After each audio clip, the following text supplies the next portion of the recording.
FSN Radio. It's all about what's next. Go to financialsurvivalnetwork.com and sign up for your free weekly newsletter. You'll also get 3 free reports. The Financial Survival Network.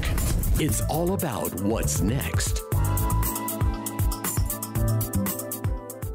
Welcome. You are listening to the Financial Survival Network. I'm Kerry Lutz, and today is September 14th, 2017, and it's time for another Triple Lutz Report. This is episode 430. Well, back home, the electric is back on. Things are starting to get back to normal again. But let me tell you, when you're without power, without electricity for a couple of days, life becomes very difficult. Life becomes very different. You wonder, how did we get along? How did we survive before they had electricity? Well, obviously, if you don't know about electricity and what it can do, powering lights, powering appliances, powering your podcasting studio in your home, all of these things, then you don't really know what you're missing. But once you have the modern conveniences of life, once you've been exposed to it, once this has become your norm, the idea of regressing back is unfathomable. It's something that you never, ever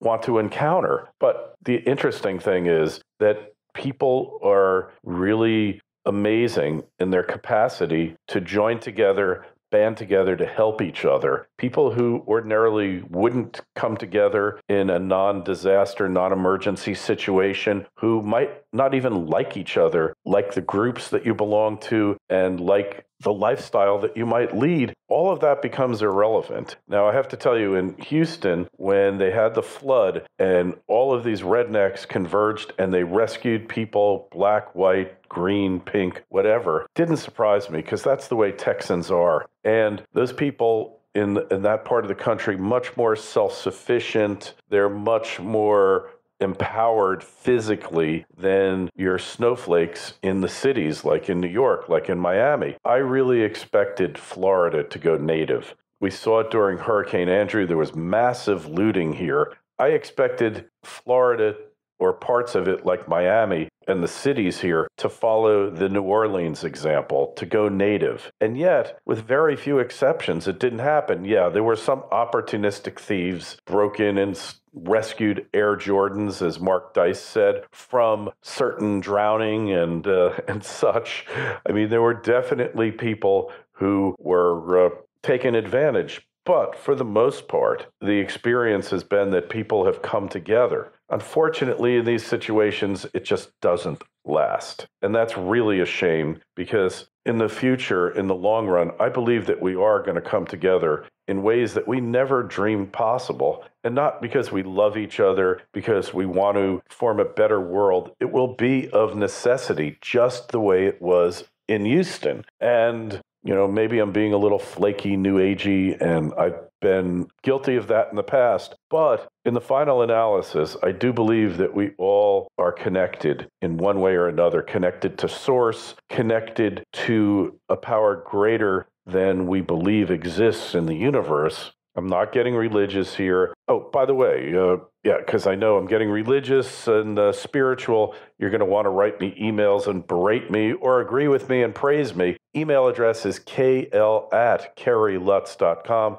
kl@kerrylutz.com. Don't forget, you can automatically subscribe to the show through the iTunes application on your PC or your Mac. You go to the iTunes store, type in Kerry Lutz or Financial Survival Network. It comes up, you click subscribe, follow the directions, automatically gets downloaded to your computer every day or every time that we release a show. You can do it on your smartphones, either with the Android app or the iTunes podcast app. Same kind of deal. You go there to the store and you do a search. And that's how it works. It's really simple. Oh, tweet us at Kerry Lutz. That's Twitter at Kerry Lutz. And our page on Facebook is Financial Survival Network.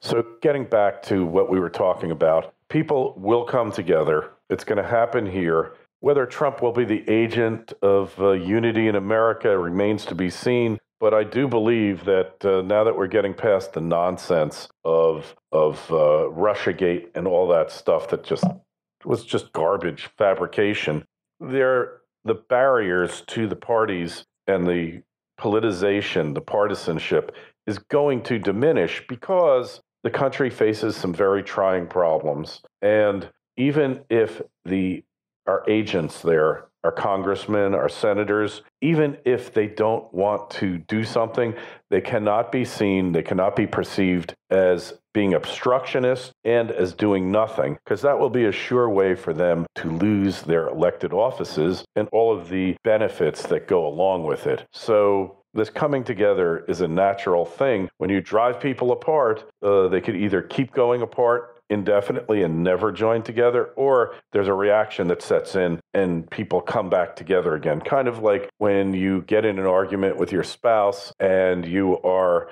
fighting, and then you go both sulk and lick your wounds. And then I felt it before. I felt a force coming and pushing us back together again. And many times I've seen it. I really have. Not imagining this. I think that, like I say, these disasters can bring out the best in people, and they can bring out the worst, like the people that try to politicize these events for personal benefit. So looking at the New York City mayoral election, I can't believe it, but the fact of the matter is Comrade DiBlasio is poised to win again. He's got two opponents. One is a guy by the name of Bo Dietl, famous New York City detective, became a private eye. I actually worked with Bo on a case one time, and I've met him before. We've hung out. He's a funny guy. I've totally enjoyed my time with him. He's funny as hell. He's smart, smart in a street smart kind of way. He's not a real cultured, blow-dried Democrat. He's playing as an independent. And then you got this gal, Nicole Malliotakis, and she won the Republican nomination. No one's ever heard of her. No one knows what she stands for. The one thing is that most people hate, absolutely hate Comrade DiBlasio. I know, because my kids are liberals, and all of them despise this guy.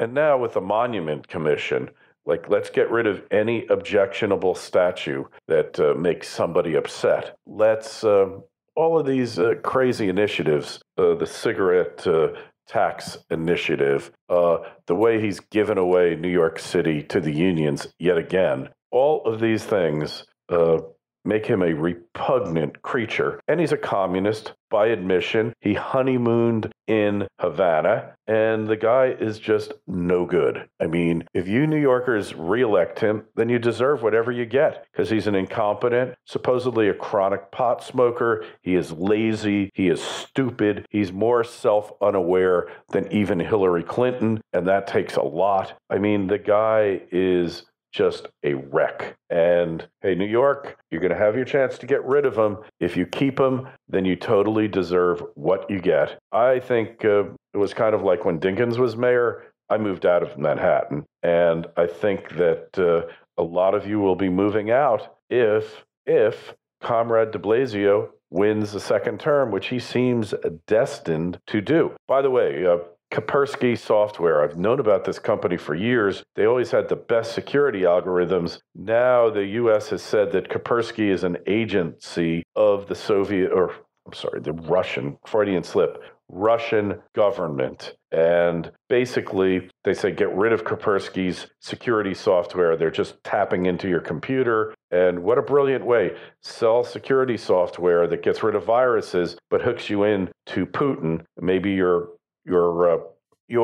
computer can become a part of a bot network, right? It's just, it's really devious to think that somebody came up with this, but, they're really, really bright about it. What better way? And that's what the CIA has done. They've infiltrated Microsoft, Google, they're there, and they are just really repugnant that they turn out to be just basically trolls to get into your computer and steal your data and use it against you at some point in the future. So I got to tell you, I was surprised when I heard it, but then again, not really surprised. We tend to trust things on the internet that there is no reason to trust. Trust is to be earned. It's not automatic, whether it's your political party, your government, anything else. It's all about earning trust. It's very important, and just understand that you can't automatically give your trust, whether it's a candidate for your office, whatever it might be. Do not, I repeat, do not automatically give trust without it having been earned, without the person demonstrating the trust that they're entitled to it. All right, because you're going to get burned if you do that. I promise you, you will be burned. It's very sad. It used to be. I mean, my inclination is trust people till proven different, till proven wrong, and that has worked for me really well in the past, with some minor exceptions, maybe major. I've gotten burned before, but my feeling is I'd rather trust and be disappointed than not trust and miss out on a good relationship or a good experience. But at some point, that attitude bumps up into your need to survive. So whether you're listening to this show, please don't trust me without verifying what I say, without me earning that trust for you. I don't want you to blindly follow me or anybody else. It's really bad if you do that. It really will. It could destroy your life. And I've been guilty of trusting people who shouldn't have been. It always worked out for the better. I feel like even if somebody stole money from me, they probably needed it more than I did, and I helped them in some way. But I think we're getting to the point where trust is a mutually shared experience, and you really need to know who you're trusting and test them.